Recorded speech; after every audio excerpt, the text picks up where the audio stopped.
Survivors of childhood trauma are 15 times more likely to commit suicide, 4 times more likely to drink alcohol, and 2.5 times more likely to smoke cigarettes.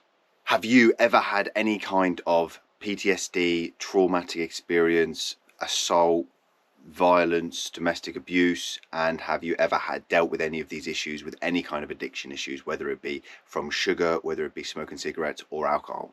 Because I know I have. I've been down that road and it's not fun. Today we're going to be talking about the correlation between a trauma and addiction and how prevalent it is in modern day society, with how prevalent childhood trauma is becoming and how much we're seeing it more and more and more in the news, and how much more we're seeing it in our everyday lives and the people that we love and the people that we're connected to. This is a massively heart-provoking topic for me because I've been down this road. I coach my clients who are down this road currently. I've got friends who have been in rehab who are dealing with massive addiction issues, and it's something that's really hot on the topic for me, especially when it comes in the correlation to trauma. Again, having been through some really horrific traumatic experiences myself, I know how hard it is to get a grip on those traumatic experiences and deal with the addiction side itself, and then having to deal with everything else as well, because dealing with the addiction is hard enough, and then especially when you're dealing with it before a reason for something to do with trauma, whether you've been assaulted or whether you've been neglected or whatever it may be. You're not alone out there. There are so many people, and we're seeing it more and more and more, how many people have actually been through these different things, been through these different issues, and are now finally coming together and speaking out about it.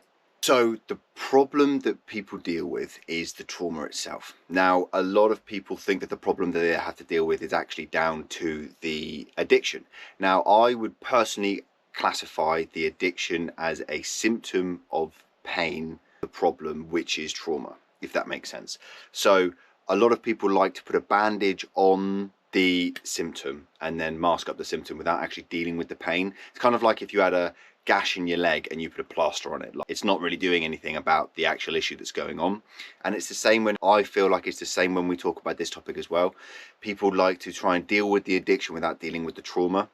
Addressing the root cause of the issue is what I advise to do for my clients, and it's what's worked for me. And essentially, having dealt with what I've been through, I have dealt with the addiction side of things, and I still to this day, because it's an ever ongoing problem that you have to try and deal with essentially for the rest of your life.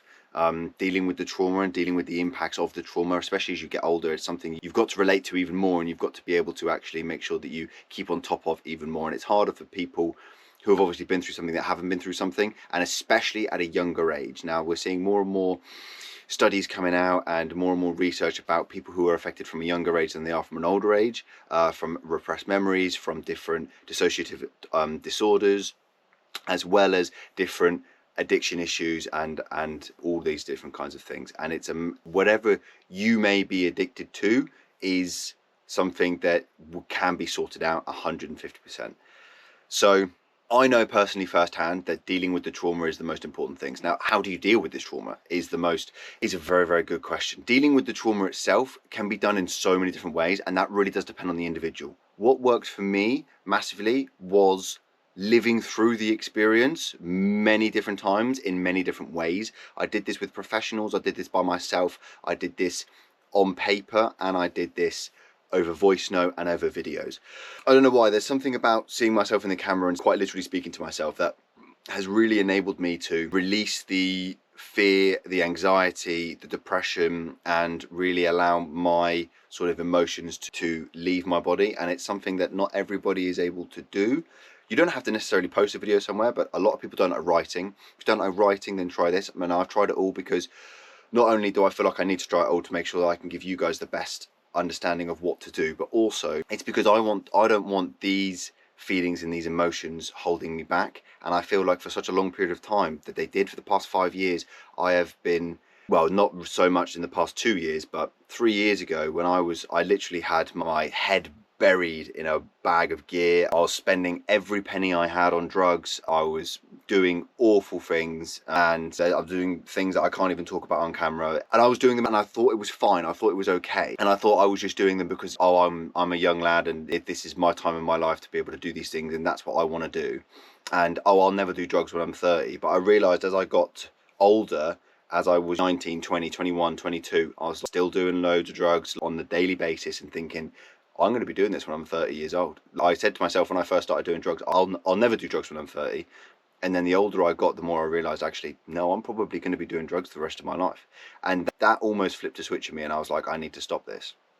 But it didn't, because the addiction side of things had me so deep, and I was struggling with all of that aspects. And until I really took control of the trauma, and I really took control of understanding why it happened. But I asked myself 5 different questions. I asked why it happened, when it happened, how it happened, who it happened with, where, who. I asked myself those 5 questions, and I wrote those 5 questions down. So what was the trauma in and out of itself? Physical abuse, sexual abuse, domestic abuse, those different kinds of things. And I was writing it down in extreme detail. What happened to me? When did it happen? Over what period of time did it happen? How did it happen? Where did it happen? What actually happened to me?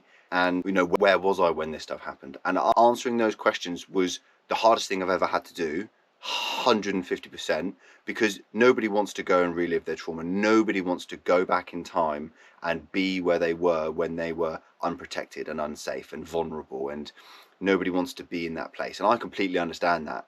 I feel the more, especially being in a safe place, what I tell people and what I try and preach is that if you are in a safe place now, and you're in a safe place, you've got a safe partner, or even if you don't have a partner, if you're by yourself, if you've got a roof over your head. I've got a client who was homeless, who's had god-awful things done to her. She is now a very successful artist. She's living in a lovely house. She's really turned her life around.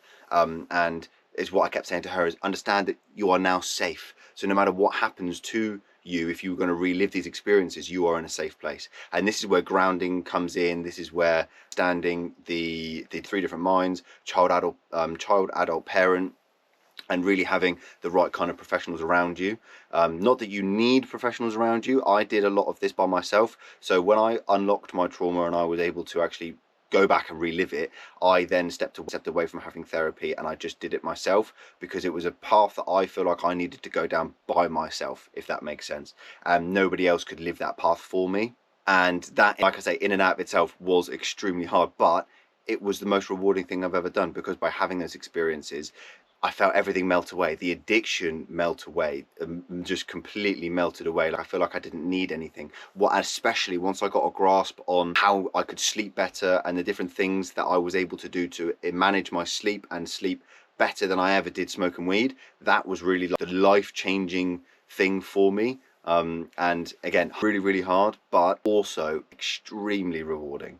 And it was the best thing, like I say, I've ever done in my entire life. So essentially what is going on in terms of the psychological side of things is it's a form of self-medication, and that's essentially all this is that you are self-medicating to numb the feeling of actually what's going on. So what happens during trauma is your fight or flight reflexes kick in: fight, flight, freeze, or flop. You have those 4 different safety mechanisms inside your body, and when you are powerless, when you're going through that different traumatic experience, you are usually in a stage of freeze, or flop, or shutdown, and your body just goes into a complete sense of shutdown because it can't do anything else. And that's the best way to be able to protect and live on through that particular instance. Usually, not for everybody. Everybody's experience is different, of course. Whatever happens, obviously it happened and it is awful. I'm talking a lot about my own reaction. Obviously, when this happened to me, I was very, very young, so I couldn't comprehend what was going on, let alone understand it. And so therefore my body just went, no, shut down, don't even think about it. We're not even going to process these emotions. We're just going to lock it away in our subconscious and not even worry about it. So what happens then as we get older is those emotions and feelings and memories, they start coming to the surface. And this is documented in science. It usually happens around the 22 to 25 year mark. And this is when these emotions and feelings start coming to the surface. Now, if you're much like me and you had massively repressed these memories, so in order to protect yourself, which again, highly documented, this is where DID comes from, dissociative identity disorder, because you fill up a glass, the glass then caps out, and it then gets pushed to the back of your subconscious, and that basically stores a version of yourself. So that is another version, and it can happen as many times as your brain needs to do to protect yourself. So when I was having my therapy, she said that she was counseling someone with DID and had 14 different personalities. So much like the film Split or Glass, it is literally quite like that. And so that is essentially what that is. But like me at the beginning, these emotions, these feelings were starting to bubble to the surface, but I was very, very angry all the time. And again, this is massively documented throughout my entire life. When I was very young, I was described as having a light switch personality because I was extremely angry. I'd go from being a lovely, in my mother's own words, a lovely, caring, sweet young boy to the demon. And I would be shouting and screaming and hitting and punching and doing whatever I need to do.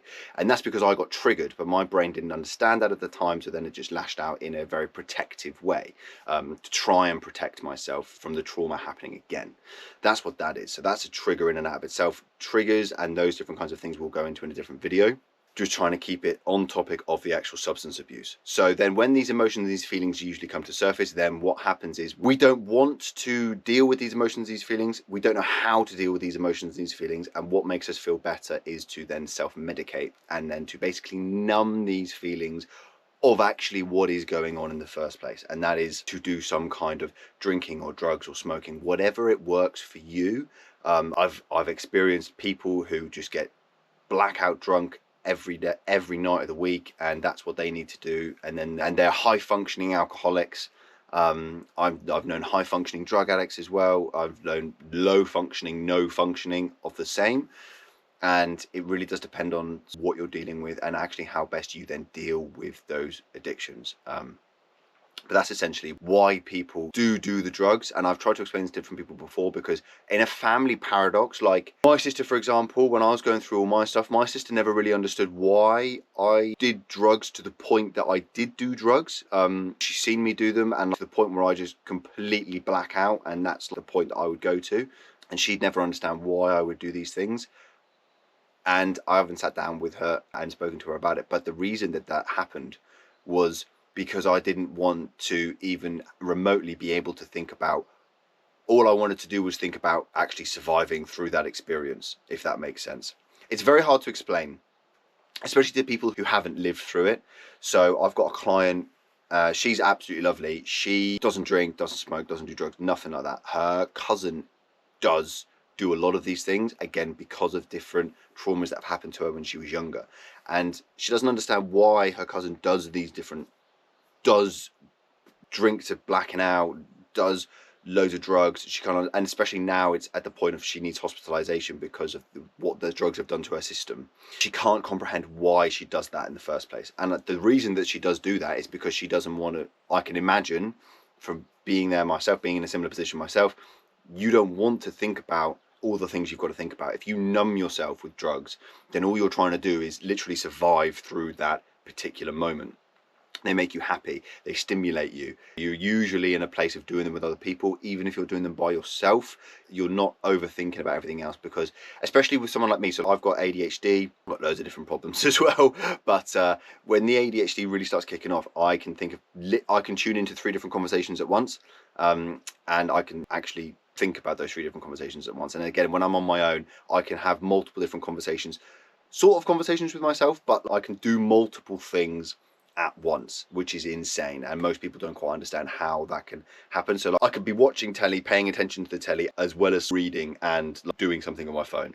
And it takes me a long time to do all 3, and I can't concentrate massively on doing one, but I can still concentrate on doing those 3 things. When I'm doing work, I need to have some kind of stimulation on to sort of numb my brain going too many different ways. So if I'm going to sit down and do some work, I need to have some music on, or I need to have the telly on, just low frequency noise to be able to actually concentrate on what I need to do. And that's very, very similar when it comes to drugs. So what you use the drugs for is to basically numb your brain going in so many different ways to think about all the different things. You can then just focus on one thing.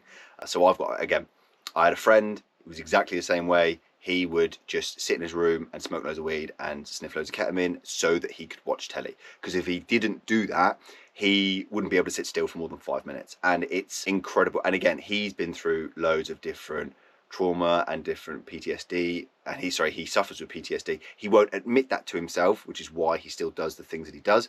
But that in and out of itself is really, really unfortunate. And it is just one of those things. Some people don't want to face their traumas head on. And I understand why.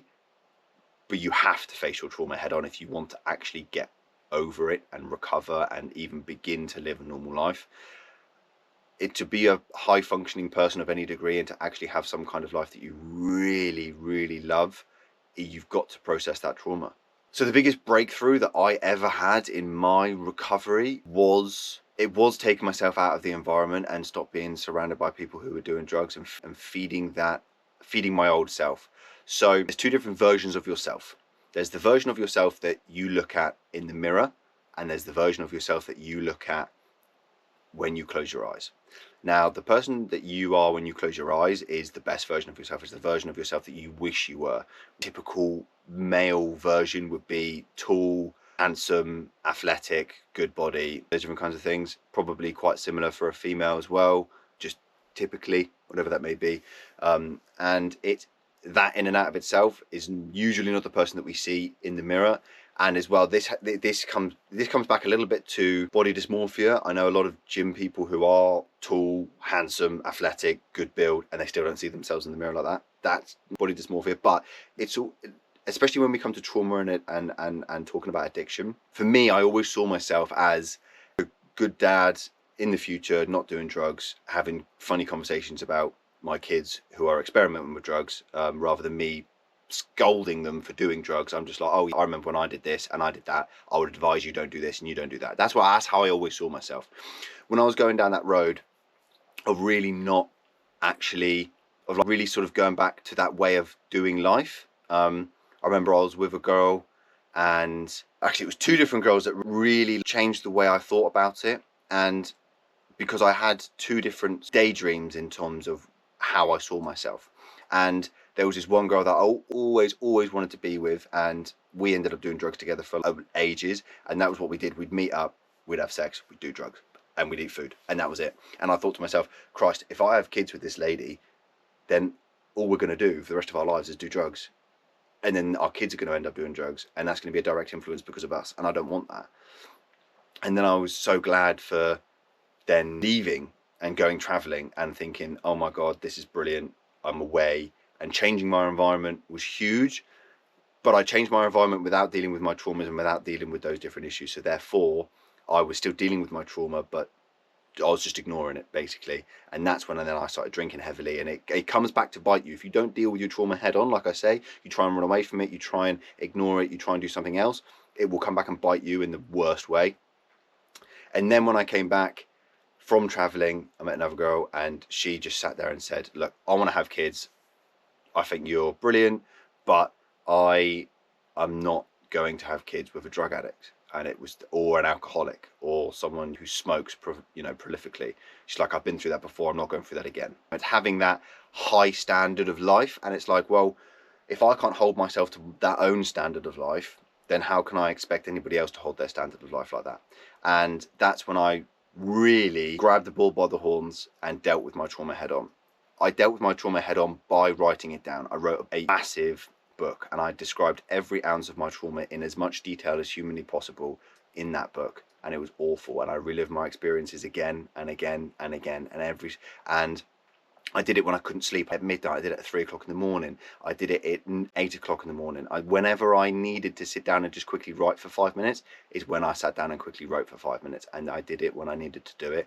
And I didn't make excuses. I just did it whenever I needed to do it. And over the course of about a year, I completely dealt with those different aspects. And it's something that, again, I choose to relive all the time, because I feel like the more I relive it, the more I deal with it, the less it holds on me, the less that it has any kind of emotional well-being or any kind of discomfort over me entirely.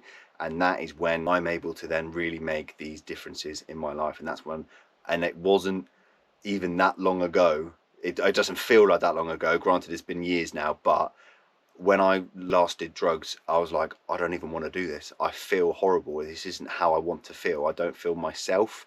I feel like the control's being taken away from me. And it almost had the complete reverse effect from going through addiction and using those substances to not feel myself, so that I didn't go down those dark roads. Actually had then the complete opposite effect. When I then started using and started drinking, I was having those negative effects, and I was having those negative thought patterns.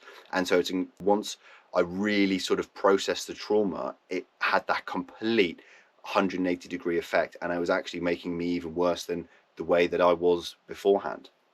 And so that's something that you've really got to think about when you really deal with these things, is your life will change for the better, and that's absolutely scary as fuck, but it's going to be the best thing you ever do in your entire life.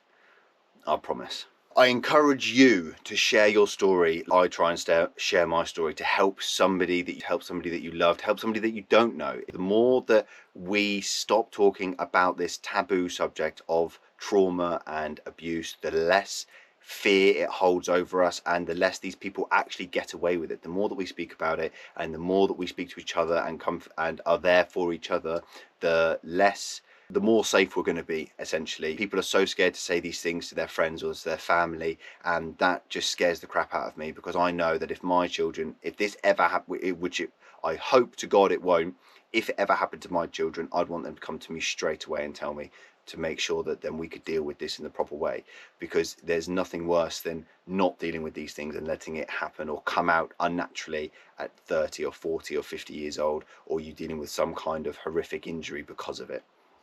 So I encourage you to share your thoughts in the comments, really see if you, and I really encourage you, do you agree with me? Do you not agree with me? Are you an addict yourself? Have you ever seen anybody with addictions, and now do you understand why that they deal with these things?